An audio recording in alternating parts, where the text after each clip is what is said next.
Iniciar a gravação.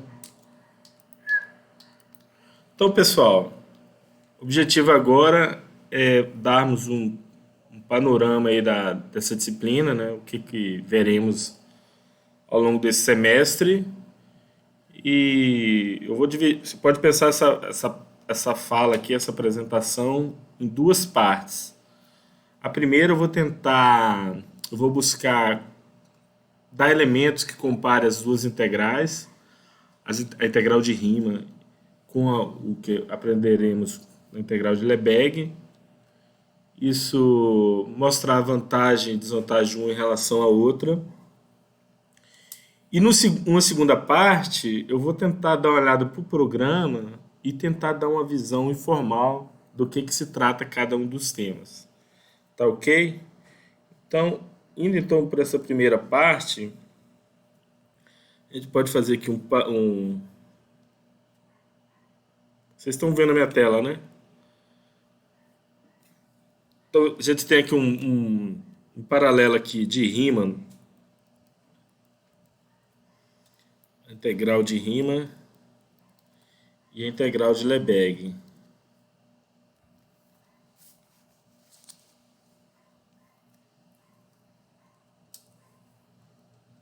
E formalmente,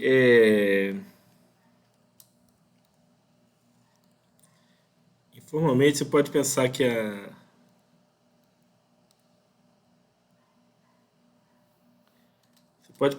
a integral de Riemann ela está associada a grande sacada dela, né?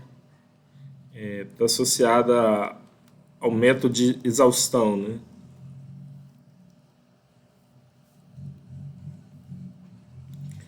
E aí com grande aplicações aqui, principalmente em física, né? Problemas físicos, também na geometria, onde você, com as ideias de limite, né?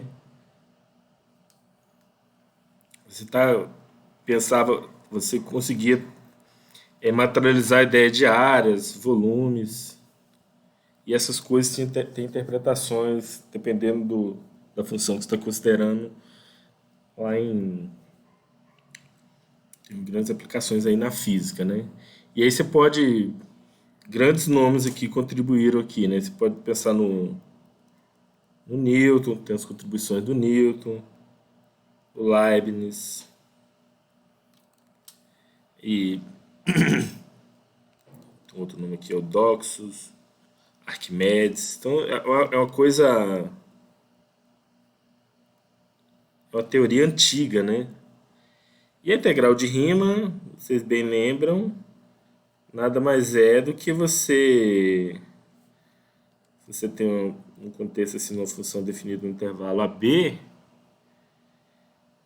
digamos assim, por simplicidade que o gráfico dela, a função é positiva, limitada, né?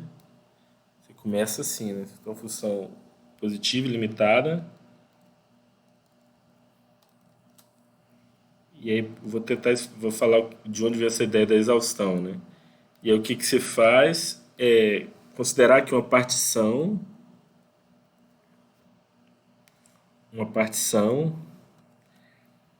e isso vai gerar é, uma basezinha aqui que você vai poder pegar uma altura relacionada com a função.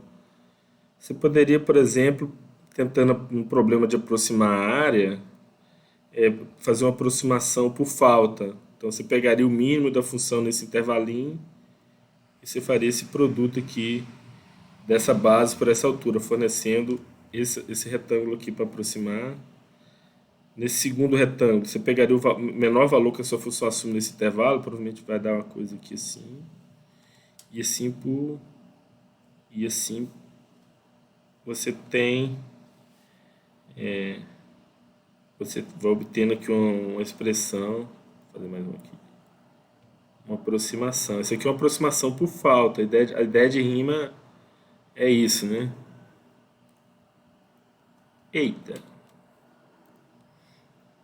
A ideia de Isso, a ideia de rima é você aproximar essa área e à medida que você vai, a exaustão vem agora, que à medida que você vai refinando essa partição, você vai gerando novos retângulos aqui, né? Você vai melhorando sua aproximação. Isso é o que é a ideia de que você vai incluindo novos retângulos aqui, você vai melhorando isso aqui. E aí no limite, né, na exaustão, fazendo essa partição cada vez mais fina, você tem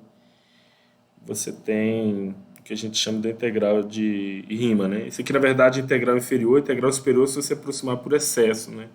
Do mesmo jeito que a gente pegou tomando o valor mínimo, você poderia pegar o valor máximo. O problema dessa integral é que ela é.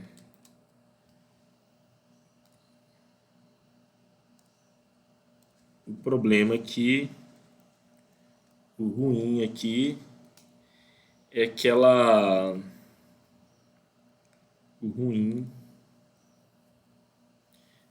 para convergência. Então, assim, ela funcionou muito bem para materializar essa ideia de áreas, volumes, que tinha apelos lá na geometria, na física, tinha explicações para momento, velocidade, todos esses conceitos ali da física ali, muitos conceitos da física. Mas você, essencialmente, se você tem assim que Fn em algum sentido converge para F, eu chamo assim, integral de rima é ruim para convergência. Se você tem um Fn convergindo para F, aqui tem que dizer qual é o sentido. Você gostaria de ter coisas assim, da integral da Fn convergir para a integral da F.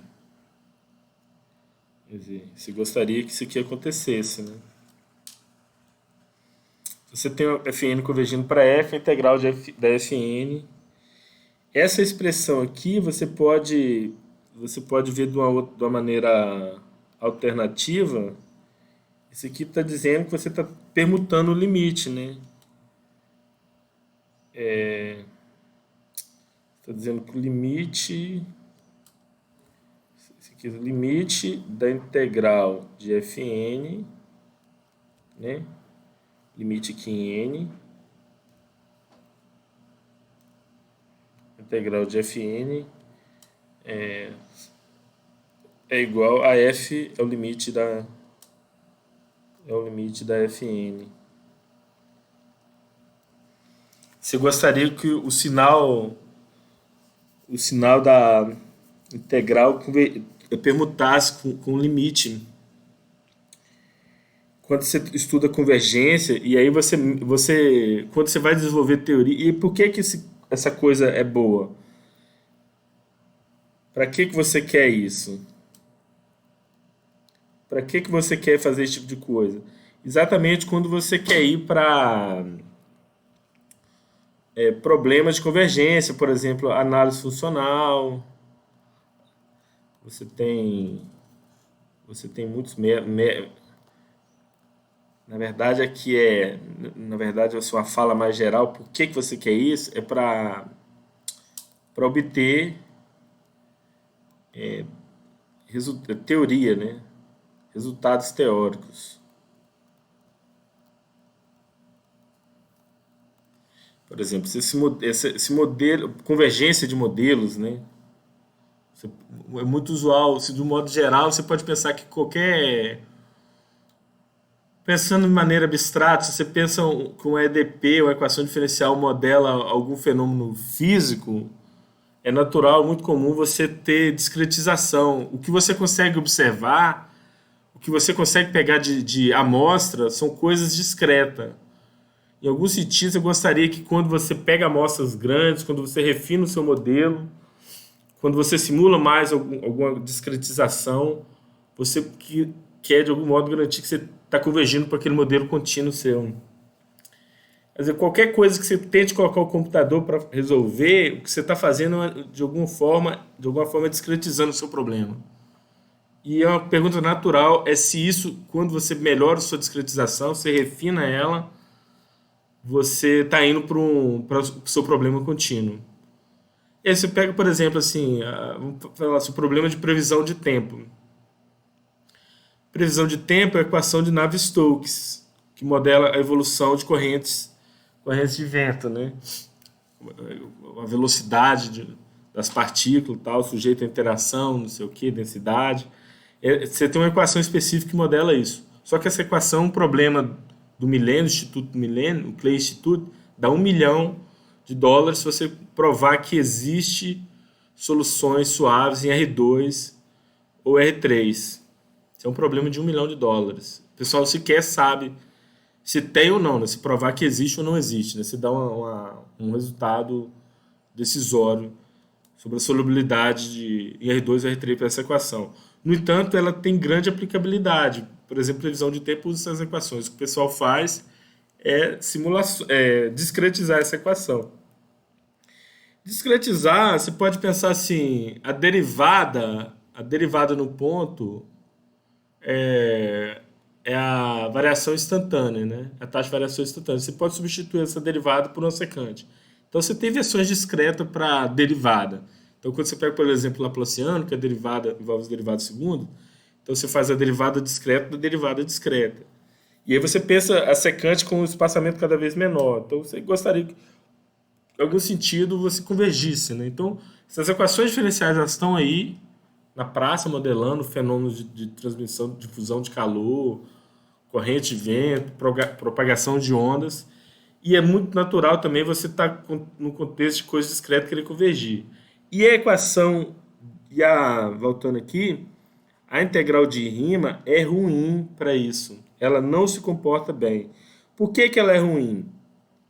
Deixa eu só dizer para vocês que inerente a essa parte aqui, que está aqui no finalzinho aqui, da Fn, você poderia também pensar, quer dizer, essa coisa assim do limite. Você pode pensar que você poderia pensar também em termos de série, né?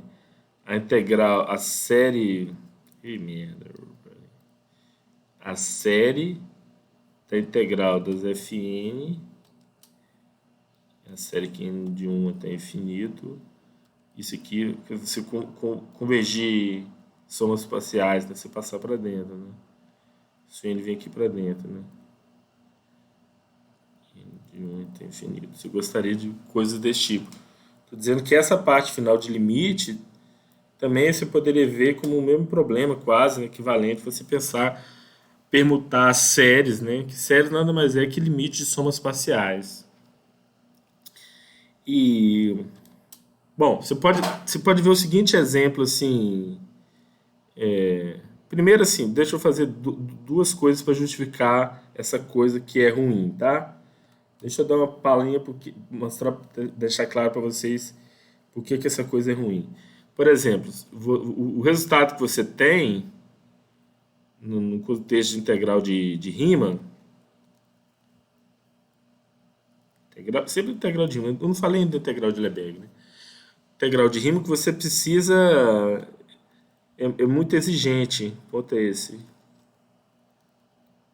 O que é muito exigente? O resultado que você tem é assim: se Fn converge para F uniformemente e, e as Fn são integráveis, e Fn integráveis, então implica que você consegue fazer essa troca. Limite da integral da F. Eita. Limite da integral das Fn é igual. Essas Fn integral, e você tem que estar definidas no intervalo, definidas no intervalo compacto. Então, assim, a restrição que no domínio, a convergência tem que ser uniforme, aí você consegue trocar. Aqui, no fundo aqui, né? Eu estou esquecendo de escrever aqui, mas isso aqui é integral de A até B da f, do limite. Então, isso é para dizer que ela é muito exigente. Você pede convergência uniforme no compacto. Então, por exemplo,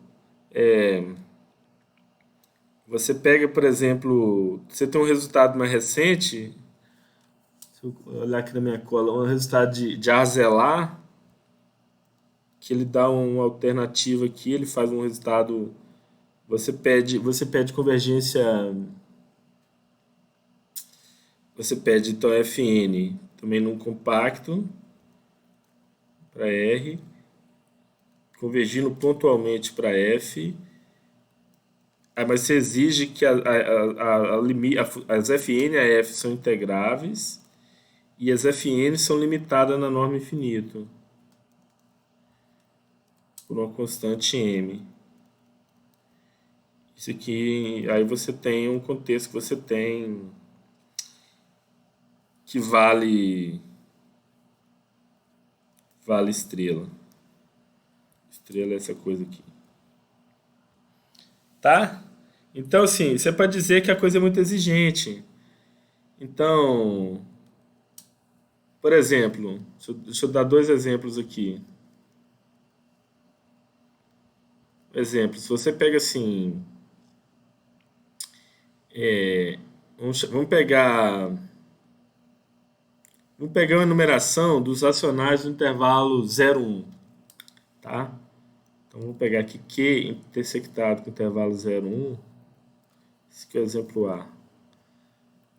Uma enumeração aqui x1, x2 e vai embora, xn. Enumeração do intervalo 0, 1.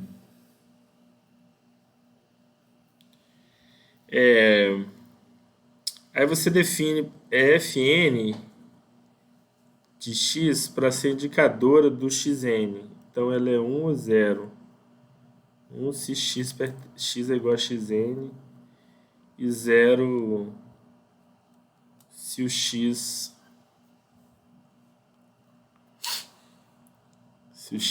é diferente de xn. Tá?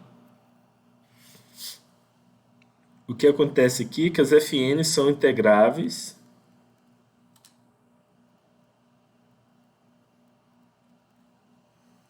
Vocês estão me ouvindo, então, né? Estou falando aqui, tem 20 minutos. Vocês estão... Deixa eu só ver aqui. Ah, sim, beleza, ótimo. Qualquer coisa vocês perguntam aí, tá? Então, vamos lá. Fn são integráveis, né? Porque a função ela é constante igual a zero a menos de um ponto. São integráveis no sentido de rima, né? Até agora eu não falei de Lebesgue ainda, né? Só estou falando dos problemas de rima. Porque ela é uma função contínua a menos de um ponto. Ela é constante igual a zero, né? Quando os pontos de descontinuidade têm medida nula, uma função limitada, definida num intervalo limitado, que os pontos de descontinuidade têm medida nula, se somente se ela é integrável, né? Então essas funções são integráveis. A integral dessas funções, intervalo 0, 1, dá zero.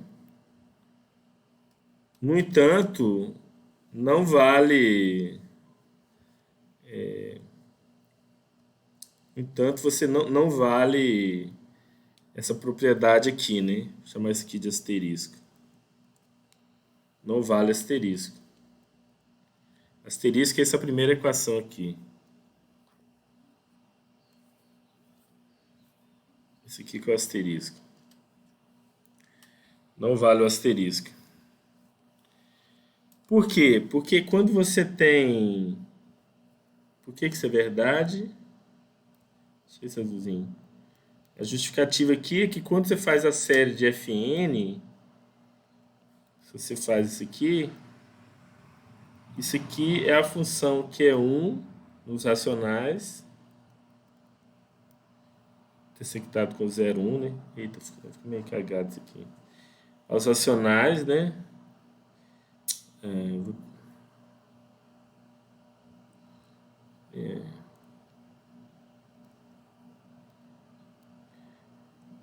Um, se o x pertence a Q intersectado com 0, 1, e que 0, caso contrário. Essa somatória está definida no intervalo 0, 1, né? Tá? A função que é um dos racionais do 0, 1 e 0. Essa função ela é descontínua em todos os pontos. Então, essa aqui não é integrável. Essa função não é integrável. Não é Riemann integrável. Então, não faz sentido você falar a série das integrais. Porque cada integral dá zero aqui, né? Então a série dá zero, mas do outro lado você tem a integral de uma coisa que não. A série que não é integrável. Então você não tem isso. E aí você tem outras coisas aí, né? Que, por exemplo, tem outras coisas, assim, tem um exemplo clássico também. Deixa eu fazer aqui na outra página aqui, que você tem problema. Um outro exemplo, que é você pensar se as funções fn igual a exponencial de menos nx sobre raiz de x. E aí você estudar como é que o comportamento de n, integral de 0 a infinito, dessas Fn.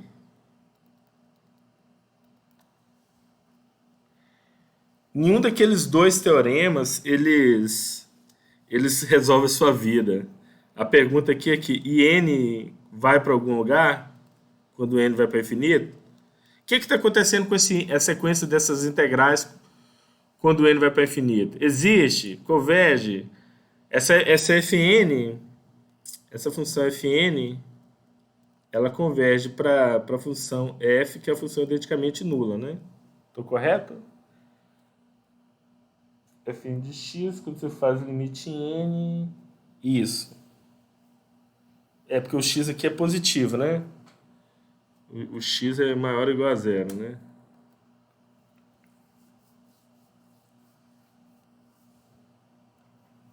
X maior que zero. Essa função x maior que zero, todo x positivo, isso. Ela converge, mas não uniformemente.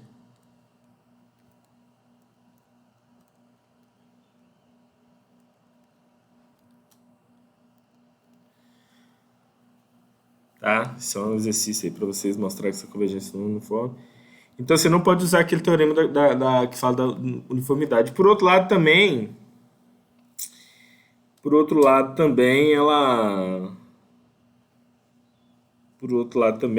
você não pode usar aquela outra coisa da limitação. A Fn é integrável. Isso aqui você consegue justificar que é integrável. E a F também é integrável. Só que essas Fn's não são limitadas, né? Não são limitadas. Você faz o limite de Fn de x quando x vai para zero, isso aqui vai dar infinito. Então, o resumo é que você não pode usar nem esse teorema clássico aqui, que fala da convergência uniforme, nem esse aqui. Aí você está de mão atada, você não tem resultado. Você não tem coisa para... E aí você tem, por outro lado, então você tem os problemas. Ponto aí, chegamos no ponto assim. Você tem problema com a integral de Riemann, com problemas de convergência de integrais, ou permutar o limite com sinal de integral, ou permutar o somatório com sinal de integral. E aí eu gostaria de adiantar para vocês dois resultados, que o primeiro deles é o seguinte: se as Fn's são funções maiores ou iguais a zero, mensuráveis, aí talvez fique um pouco...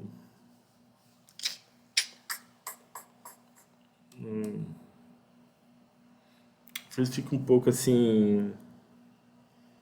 Agora fica um pouco, talvez, descompassado para vocês, porque eu não disse ainda quem é esse cara, o que é ser mensurável. Mas se, por exemplo, toda função contínua é Lebesgue mensurável. Quer dizer, essa classe ela é muito ampla. Toda função que tem descontinuidade com conjunto de medida nula vai ser mensurável. É uma classe bem ampla, né? Funções maiores ou iguais a zero mensuráveis são Lebesgue integráveis.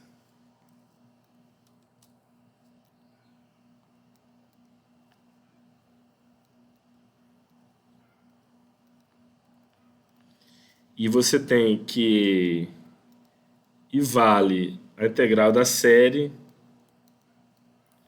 Isso aqui é igual a série das integrais é igual à integral da série. Isso aqui é um resultado que vale. Então, se você tem funções que são... Ah, tá, já sei uma maneira de explicar para vocês. Se você pega uma função maior ou igual a zero, esse mensurar você não sabe, mas digamos que fn maior ou igual a zero, integrável, Lebesgue integrável. Agora sim. Digamos que você pega funções não negativas que sejam Lebesgue integráveis, tá?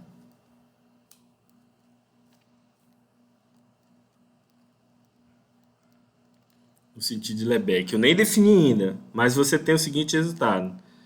Vale que você consegue permutar a série com a integral. Isso é um resultado. Um outro resultado. Se você tem que Fn converge para uma F pontualmente. Na verdade, eu estou falando pontualmente por usar que vocês já sabem que é esse tipo de convergência, né? Pontualmente, porque senão, na verdade, é mais fraco. Se converge QTP a menos de um conjunto, pontualmente a menos de um conjunto de medida nula. Você pode descartar.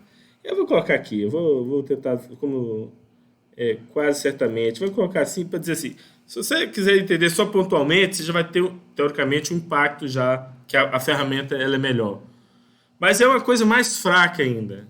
Que se você converge pontualmente, né? Pontualmente aqui vocês lembram, né?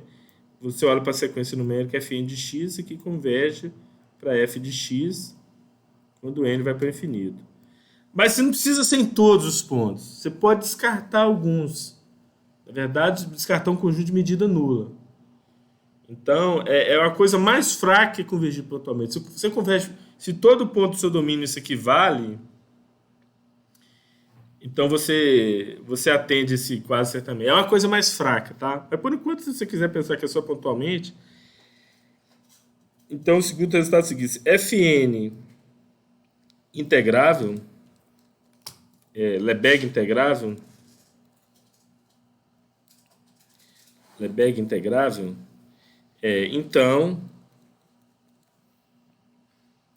então, se ação Lebesgue integrável, então a f é Lebesgue integrável. Você conclui que a função limite vai ser Lebesgue integrável e vale a troca do limite, o limite das integrais de Fn. Vou pôr assim aqui de lambda, só para dizer que é de Lebesgue. Isso aqui no sentido de Lebesgue agora, né? Integral do limite de Fn de lambda.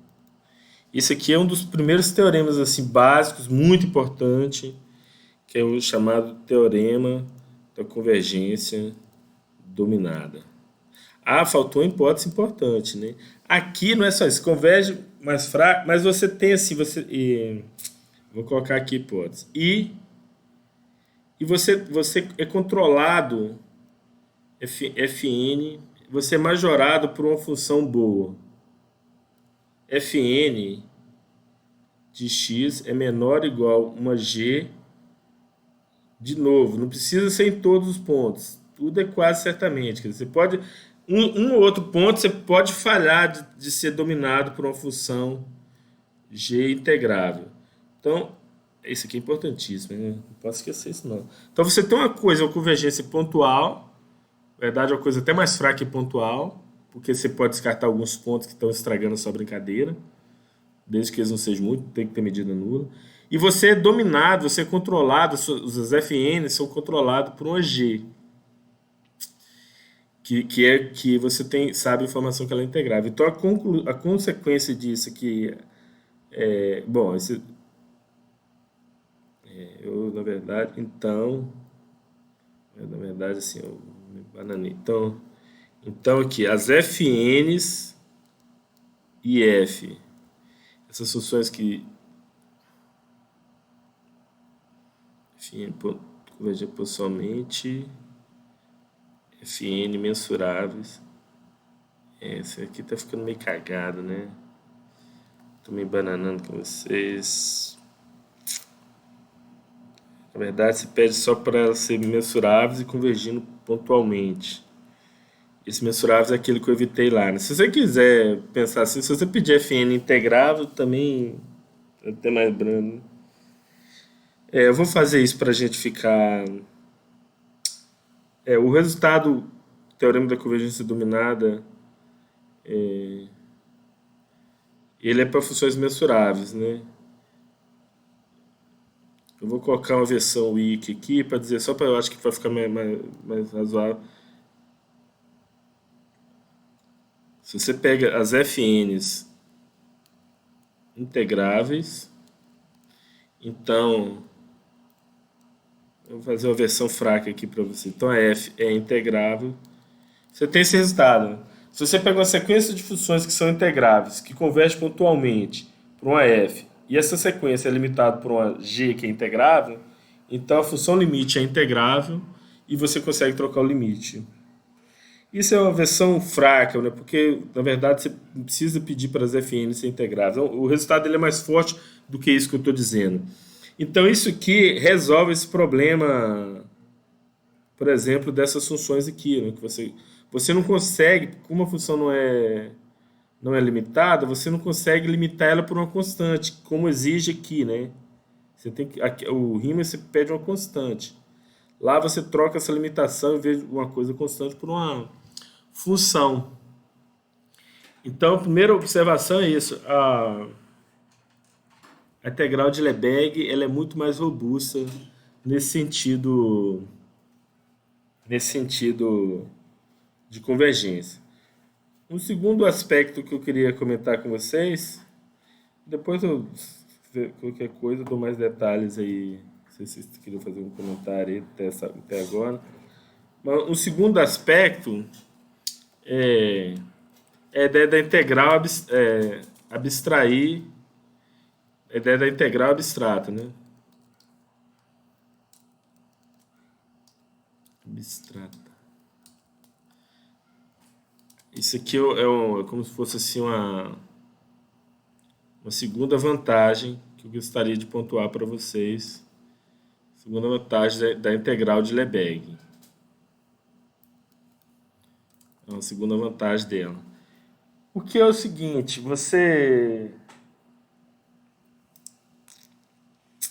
como que eu posso dizer isso? Você precisa, essencialmente, quando você olha para a integral de Riemann, quando você olha para a integral de Riemann, o que que são esses vermelhos aqui? Você pode pensar como esses vermelhos, eles são no fundo uma soma assim chama assim F de MI e vezes essa base aqui, delta xi, né? Vezes o valor da base.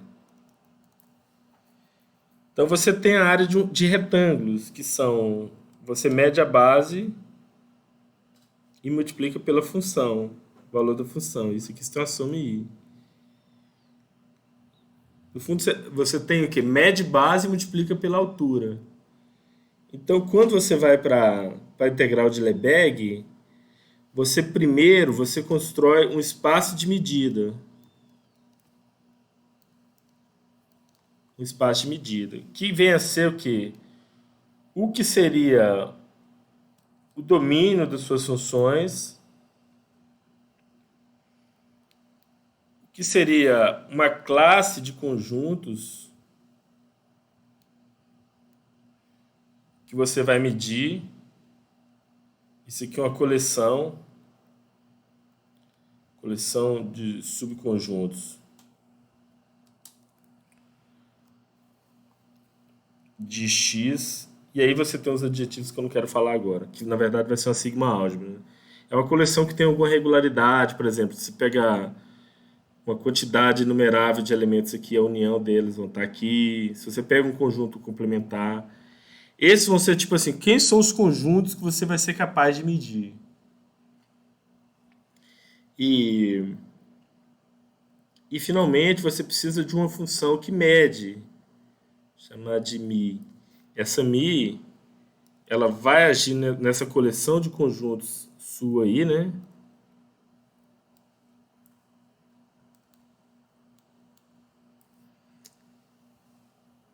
A cada conjunto que você pegar aqui, você vai associar um número.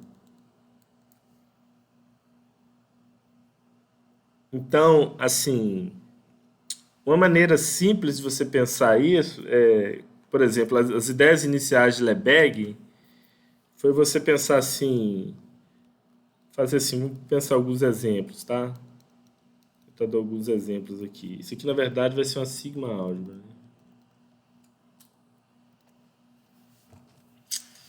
Que é uma coleção com alguns adjetivos, alguma regularidade. Ela é fechada com respeito à operação de união, interseção complementar. Então, alguns exemplos, quando você pega, assim, por exemplo, uma classe x0, que são os intervalos. Vou tentar materializar alguns exemplos para mostrar essa ideia de ser abstrato, tá? O objetivo agora é esse. Pensa assim, x0 são todos os... Vou começar falando quem é o x, né? O x é o R. Vamos pensar, construir um espaço de medida na reta.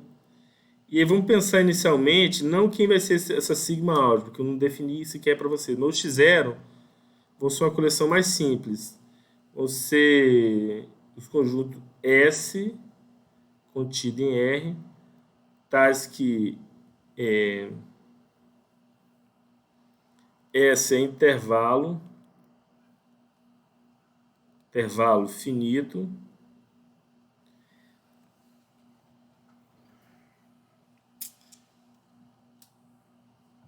tal que S são conjuntos que são dados por uniões finitas de intervalos limitados. Tá, vamos pensar assim.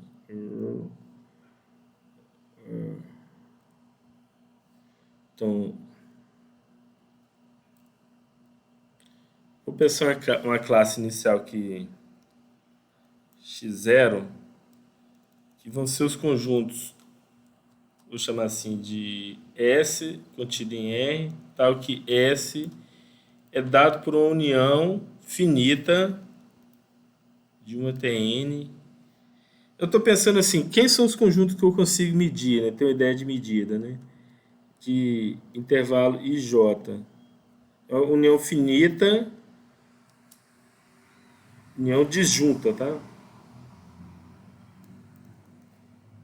Então, o que o Lebesgue fez? Ele definiu, por exemplo, a medida de um intervalo AB,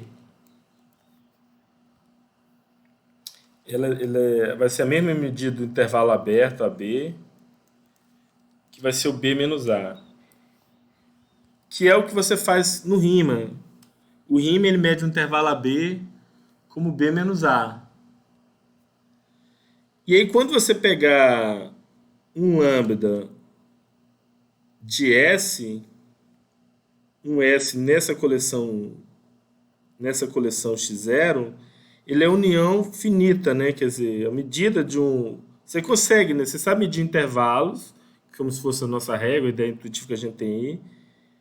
A medida da união disjunta aqui desses IJ. E a gente sabe, se você tem intervalos disjuntos, a maneira de medir eles, você faz a soma da medida de cada um deles. Então, tem um processo de extensão, essa coleção x0, ela não é ainda uma sigma-álgebra, ela é uma estrutura mais simples, que a gente vai chamar de semianel. Mas são uma estrutura que você consegue definir o que seria uma medida. E foi essa medida que Lebesgue fez, que é a medida clássica de Lebesgue, que estende a integral de Riemann. Mas aí vem assim, o que eu queria brincar com vocês é que você pode, um dos aspectos, por exemplo, você pode medir esses conjuntos de uma outra maneira. Você não precisa só fazer a diferença de conjuntos. Você pode fazer a seguinte façanha. Vê se vocês conseguem acompanhar. Você, eita. Você considera uma função definida na reta que seja crescente. E ela pode ter salto, não tem perigo. Ela pode ser constante. Ela é não decrescente, na verdade. E definida na reta. Pensa qualquer função. Isso aqui é o gráfico de uma função y igual a um f de x. Tá? E o que eu digo para vocês é que você consegue induzir uma maneira de medir conjuntos, uma maneira alternativa que não seja simplesmente a diferença dos extremos. Essa função f ela induz uma maneira de você medir. Quando você pegar um intervalo AB, você pode definir a medida do intervalo AB, aberto em A fechado de B, como sendo, usando a função f. F de B menos F de A. Cada vez que você pega uma função não decrescente, e aí você tem uma questão de regularidade aí que você precisa fixar se a função ela é contínua à direita ou à esquerda. Tem uma tecnicalidade aí que não preciso falar agora para vocês, mas enfim. Qualquer função não decrescente que você pegue, você pode induzir uma... Aqui não vai ser lambda, a lambda é essa aqui. Mas você vai induzir uma medida aqui, uma medida mu de f.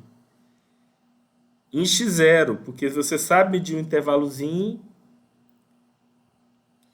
e você sabe medir um intervalozinho, aí você consegue medir intervalozinhos disjuntos e daqui você consegue passar, definir aqui x0 e tem um processo de extensão que você vai para uma classe mais geral. Mas a segunda vantagem é a liberdade que você tem. Por que é uma medida abstrata? Porque você tem uma infinidade de maneiras até de medir. E você tem a ideia de medir um conjunto, aí pergunta, o que uma medida tem que ter? Então, o que... O que essa medida, a medida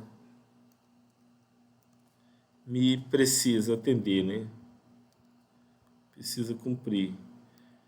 É uma coisa muito simples. Você pede simplesmente para... Se você pega uniões num contexto maximal, assim, né? Você vai pedir para assim, a medida mi sigma aditiva. Eu vou falar isso aqui, não, senão vai ficando muito abstrato. Essencialmente, vou falar assim, vou usar de informalidade. Essencialmente, quando você pegar a união disjunta de conjuntos SJ, J de 1 até infinito, esse SJ, na sua classe que você sabe medir,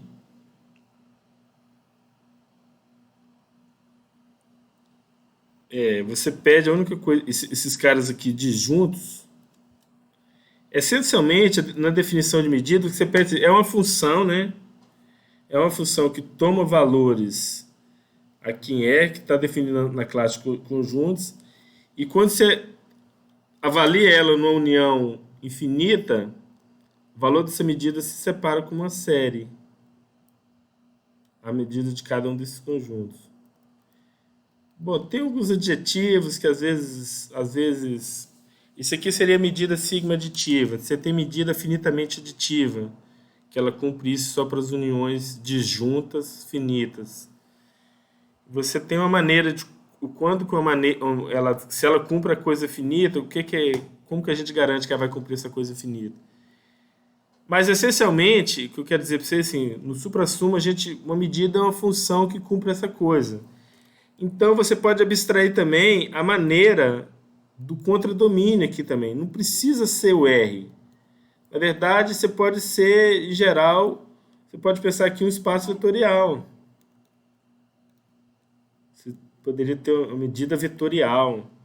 Mas é muito comum você pensar os números complexos. Na verdade, aquela medida lá, você pensa, quando você olha essas medidas aqui, a de Lebesgue, comprimento de intervalo, e essa induzida por uma função não decrescente, isso aqui na verdade é chamado de medida de Lebesgue-Stieltjes, né? Stieltjes.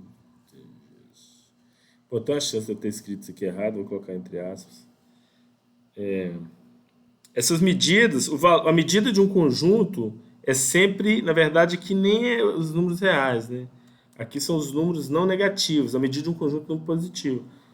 Mas você poderia abstrair pedindo que, na verdade, seja uma medida com sinal. Você poderia ter a medida tomando. Cada conjunto se associa um vetor, um número complexo.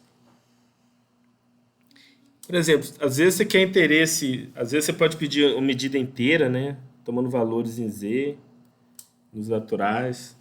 Por exemplo, quando você está estudando problemas em física, problemas de magnetização, de carga, surge a relevância você pensar que a medida de um conjunto é negativa. Os complexos também surgem, por exemplo, quando você estuda análise funcional, você tem uma importante parte lá que é você olhar para os espaços duais e aí você tem um resultado pilar que inclusive eu até comentei hoje, que é o teorema da representação de Ries. E aí a coleção de medidas que toma valores complexos acaba sendo o espaço dual das funções contínuas definidas no intervalo. Então, eles aparecem, as medidas que tomam valores complexos aparecem naturalmente no contexto de análise funcional lá desse teorema-chave, que é a representação de Ries. Então, isso dá você tem, por exemplo, medidas finitas, um particular caso, quando toma valor no intervalo 0, 1. Esse caso aqui você tem o seu espaço lá, né? Que seria que um conjunto, a coleção que você vai medir, e a medida, mas ela tomando valor no intervalo 0, 1, isso aqui você tem o que a gente chama de espaço de probabilidade. Que tem toda uma teoria aí para você falar de você estudar experimentos aleatórios, né? Eventos aleatórios, a formulação matemática da aleatoriedade, né? Isso foi feito recentemente, em 1900 e pouco, por Kolmogorov. Então, Lebesgue, reforçando aqui esse segundo ponto, o Lebesgue ele pensou essa coisa que é nossa intuitiva, de medir o intervalo AB como B menos A. Só que a teoria dele se adaptou assim, quase trivialmente, você pensando, abstraindo a maneira até de medir intervalos, o que é a medida de um intervalo, né? Você não precisa ficar restrito a ser um número positivo, você pode variar aqui. Isso com aplicações em diferentes áreas. E aí você ganha essa roupagem que a integral, além dela estender a classe de funções que você sabe integrar, você ganha novos horizontes, né? Só para vocês terem uma ideia, espero que em breve vocês tenham clareza. Por exemplo, nesse contexto, uma série de xn é uma integral. Você consegue ver uma série numérica, né? Isso aqui pertencente a R. Na verdade, é uma integral. Você escolhendo, na verdade, aqui a medida de contagem. E aí você tem essa roupagem aqui de tudo quanto é teorema que nós falarmos para as integrais de Lebesgue, você tem uma interpretação, por exemplo, para séries, que é um caso particular. É um caso particular que você está considerando a medida de contagem e tal. Então, assim, ela acaba englobando muito mais personagens. Só tenho que comentar para vocês que esse exemplo aqui, que travou lá no Lebesgue, um descompasso da fala, ele não é uma função, não vai ser rima integrável, mas é Lebesgue integrável.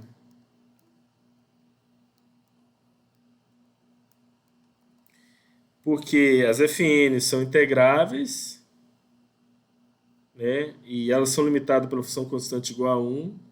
E na verdade, a integral da série aqui,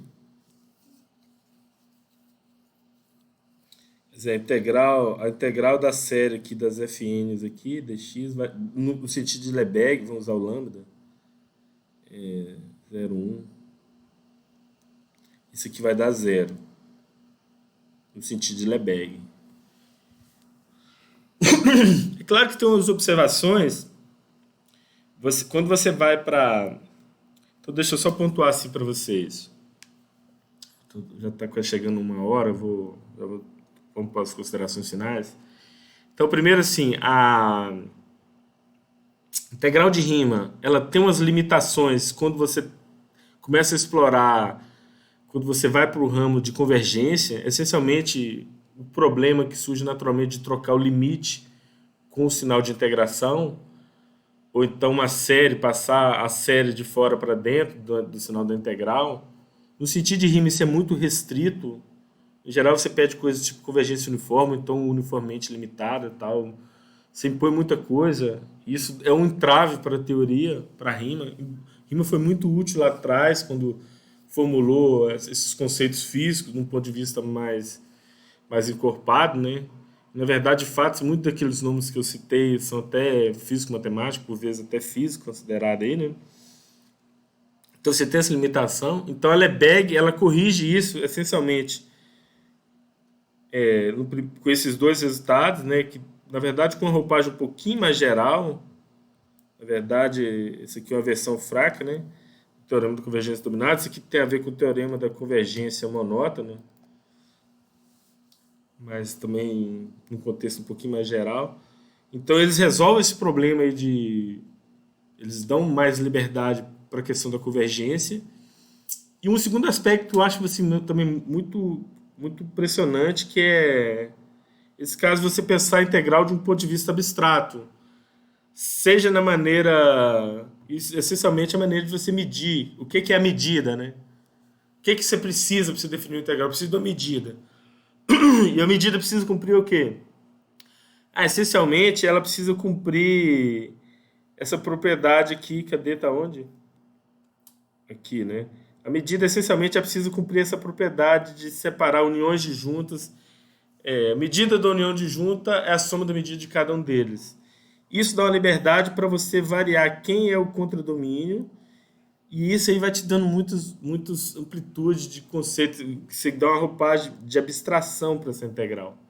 Agora, nem tudo são flores, né? Só para dizer que o Lebesgue também, o Rima também, algumas vezes ele, ele dá um jabzinho no Lebesgue, né? Você tem funções que são Rima integráveis que não são Lebesgue integráveis. Eu vou fazer esse comentário final. Se você pegar a função assim, a integral de seno de x sobre x dx de 0 a infinito, gente, eu acho que é π sobre 2. Se é π sobre 2, eu acredito que seja π sobre 2. Isso aqui no sentido de rima. Sentido de rima. No sentido de Lebesgue, não. Isso aqui não existe sen de x sobre x de lambda de x não existe no sentido de Lebesgue. E essencialmente porque, primeiro assim, por que funciona em rima, né? Essencialmente essa função é uma função, é uma função que começa assim, oscilando, vai lá embaixo, e aí depois ela vai fazendo uma coisa assim, né? Ficou até bonitinho o desenho, né? Então, o que o rima faz? Por que que ela é rima integrável? O rima, você até justifica que essa coisa, não que é π sub 2, mas que é integrável, que é π sub 2 você usa variáveis complexas, né? Para justificar que é π sub 2 ou π, tenho quase certeza que é π sub 2. Essencialmente, você justifica que essa integral ela existe porque você olha para essa área e olha para essa aqui e você observa que você tem uma sequência, essas áreas em valor absoluto, bom, essas áreas estão diminuindo, mas no sentido de rima, então você tem uma série alternada, né? Essa integral você pode ver como essa área menos essa, mais essa, menos essa, mais essa, menos a de baixo. E essas áreas, pode pensar que isso aqui é o A1. Eita, deixa eu mudar a cor. Esse aqui é o A1, esse aqui é o A2, por aí vai, né? Esse aqui é o A1. Então, na verdade, essa integral aqui, na verdade, é A1 menos A2 mais A3 e por aí vai, né? E esse AN é a área, tá? Os A são as áreas. Esse AN, ele está indo para zero. E aí você tem um critério, se não me engano, de D'Alembert, que justifica que essa série aqui vai convergir. Então você garante que essa integral aqui no sentido de rima é integrável. E ela não vai ser Lebesgue, porque o Lebesgue ele tem uma maneira diferente de calcular a integral. Essencialmente, sem entrar em detalhes por causa do tempo, o Lebesgue, ele primeiro ele faz para a função para f maior ou igual a zero. Aí ele vai constrói o que é a integral da f. Aí quando você pega uma f qualquer, você escreve ela como uma diferença de duas funções positivas. f1 e f2 maior ou igual a zero. Toda função admite isso. E aí você define a integral de f, no sentido de Lebesgue, nesse caso, né? Como sendo a integral da função positiva, que você sabe calcular, menos a integral da parte negativa. Só que isso aqui só faz sentido se essas duas coisas forem finitas. Tá? Não, desculpa. Isso aqui só faz sentido quando um desses termos, ou essa parte, ou essa de baixo, tem que ser finita. Uma delas tem que ser finita. Se essa for infinita e essa aqui for finita, a integral vai dar mais infinito. Se essa for finita e essa for menos infinita, a integral é menos infinita. Então você consegue definir a integral de Lebesgue desde que ou a parte positiva da função ou a parte negativa dela tenha integral finita. Basta uma delas tem que ter.